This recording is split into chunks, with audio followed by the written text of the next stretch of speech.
Hello guys, welcome to our YouTube channel, and today we are going to learn how to recover Gmail account without verification code. So let's get started. So if you are trying to recover your Gmail account without using any verification code, so to do that what you have to do is first open up your Chrome browser or any other browser that you have installed in your device, and after opening up your browser, now in search bar you can search for account recovery.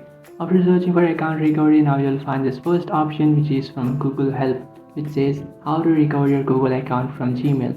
Just simply tap on it, and after tapping on that you will come up to this page. From here you just have to scroll down and then tap on recover your Google account or Gmail, and from here you just have to enter the email address that you want to recover.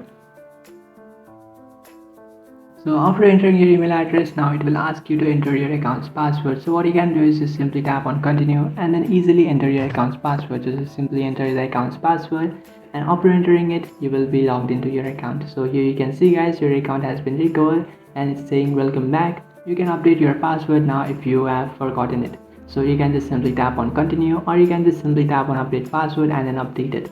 So that's it guys, this is how to recover Gmail account without verification code. If you find this video helpful, don't forget to like and subscribe to our channel. If you have any doubts, feel free to comment below. Thanks for watching.